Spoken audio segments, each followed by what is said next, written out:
ಮದುವೆ ಮತ್ತು ಇತರೆ ಶುಭ ಕಾರ್ಯಗಳಿಗೆ ತಾವು ಮಾಡುವ ಖರ್ಚಿನಲ್ಲಿ ಭಾರಿ ಉಳಿತಾಯ ಮಾಡಿ. ಬನ್ನಿ, ಶಾಂತಿನಾಥ ಹೋಲ್ಸೇಲ್ ಬಜಾರ್ನಲ್ಲಿ ಹಿಂದೆಂದೂ ಕಾಣದ ಕಡಿಮೆ ಬೆಲೆಯಲ್ಲಿ ಈಗ ಸಿಗುತ್ತವೆ. ತಡ ಮಾಡಬೇಡಿ, ಬನ್ನಿ ಭೇಟಿ ಕೊಡಿ. ಶಾಂತಿನಾಥ ಹೋಲ್ಸೇಲ್ ಬಜಾರ್, ಕೊಣ್ಣೂರು, ತಾಲೂಕು ಗೋಕಾಕ್, ಬೆಳಗಾವಿ ಜಿಲ್ಲೆ. ಒಂದು ಗುಡಿ ನಿರ್ಮಾಣ ಆಗೈತಿ. ವಿಶೇಷವಾಗಿ ನಮ್ಮ ತಾಲೂಕಲ್ಲಿ ಈ ಥರ ಇಲ್ಲ ಅಂತೇಳಿ ಜನ ಮಾತಾಡತ್ತಾರ.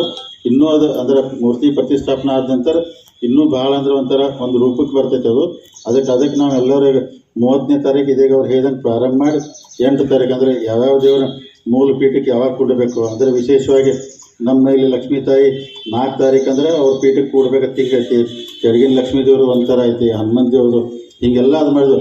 ಅದಕ್ಕೆ ಇವತ್ತು ತಮ್ಮನ್ನೆಲ್ಲ ಕರೆದಿದ್ದಂದ್ರೆ ಇಡೀ ಊರು, ಯಾಕಂದರೆ ಇಡೀ ಊರಿನ ದೇವರದು ನಿಮ್ಮೆಲ್ಲರದು ಅಂದರೆ ಸೇವಾ ಇದಕ್ಕೆ ಬೇಕಂತೇಳಿ ನಾವು ಕರೆದಿದ್ವಿ. ಅಂದರೆ ಎಲ್ಲರೂ ಸೇವಾ ಮಾಡೋಣ ಅಂತೇಳಿ ಅದಕ್ಕೆಲ್ಲ ಕೆಲವೊಂದು ಯುವಕ ಸಂಘ ಅದಿರಿ, ಕಮಿಟಿ ಅದಿರಿ, ಹಿರಿಯರು ಅದಿರಿ, ಅದಕ್ಕೆ ಎಲ್ಲರೂ ಯಾವ ಕೆಲಸ ಒಪ್ಸ್ಕೊಂತ ನಾವು ಮಾಡ್ಬೇಕು. 30 ತಾರೀಕಿಂದ ಕೆಲಸ ಪ್ರಾರಂಭ ಆಯ್ತು ಅಂದರೆ 8 ತಾರೀಕು ಮುಗಿದ್ಕೇಸಿ ಆಮೇಲೆ 9 ತಾರೀಕಿಂದ ಸಾರ್ವಜನಿಕ ನಮ್ಮ ದೇವಸ್ಥಾನನ ನಾವೆಲ್ಲ ಅಂದ್ರೆ ಪ್ರಾರಂಭ ಮಾಡೋದಕ್ಕೆ ಹಿಂಗೆ ಉದ್ದೇಶಿಟ್ಟು ಬಂದೀವಿ.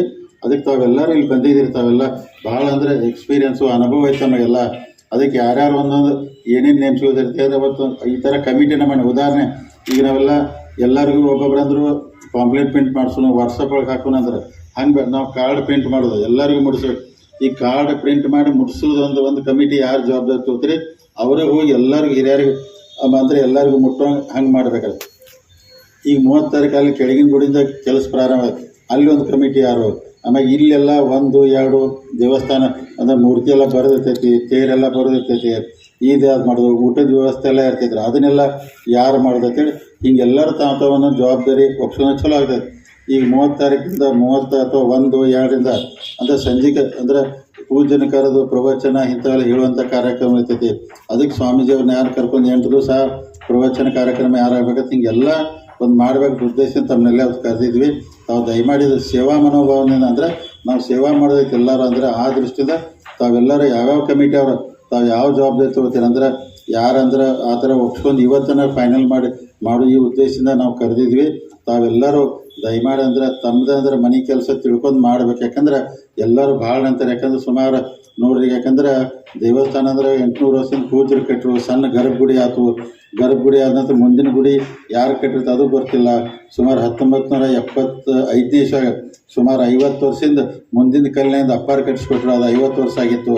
50 ವರ್ಷ ನಂತರ ಮತ್ತೆ ಈಗ ನಾವೆಲ್ಲ ಕೂಡಿ ಮತ್ತು ಪೂರ್ತಿ ದೊಡ್ಡ ಗುಡಿ ಅಂದರೆ ಮತ್ತೆ ಮಾಡಾಕತ್ತು. ಅಂದ್ರೆ ಹೀಗೆಲ್ಲ ನಮ್ಮ ಕಾಲಕ್ಕಿರ್ತ ನಮ್ಮ ನಾವು ಮಾಡಿ ಹೋಗ್ರಿ ಮುಂದೆ ದೇವ್ರು ಇರ್ತೈತಿ, ಮುಂದೆ ಹೆಂಗೆ ನಡೀತೈತಿ.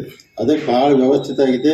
ತಾವೆಲ್ಲರೂ ಅಂದರೆ ಅತಿ ವಿಶೇಷವಾಗಿ ನಾವು ಮೂರ್ತಿ ಪ್ರತಿಷ್ಠಾಪನಾ ದೇವಸ್ಥಾನ ಈ ಕಾರ್ಯಕ್ರಮ ಮುಗಿಸಿ ಆಮೇಲೆ ಜೂನ್ 30 ಈಗಾಗಲೇ ಜಾತ್ರೆ ಕಮಿಟಿ ಡೇಟು ಫಿಕ್ಸ್ ಮಾಡಿದಾರೋ. ಅದ್ರ ಮುಂದೆ ಎಲ್ಲರೂ ಕಮಿಟಿ ಇರ್ತೈತಿ, ನೀವೆಲ್ಲದು ಅದು ದೊಡ್ಡ ಪ್ರಮಾಣ ಜಾತ್ರೆ ಮಾಡೋಣ. ಅದಕ್ಕೆ ತಾವೆಲ್ಲರೂ ಸಂಘದವ್ರು ಬಂದಿದ್ದೀರಿ. ಯಾವ್ಯಾವ ಏನೇನು ಕೆಲಸ ಒಪ್ಸ್ಕೊಂಡು ಈ ಕಾರ್ಯಕ್ರಮ ಯಶಸ್ವಿ ಮಾಡ್ಬೇಕಂತೇಳಿ ತಮ್ಮಲ್ಲಿ ಕೈ ಮುಗಿದು ಕಳ್ಕಳಿಂದ ವಿನಂತಿ ಮಾಡ್ಕೊತೀನಿ.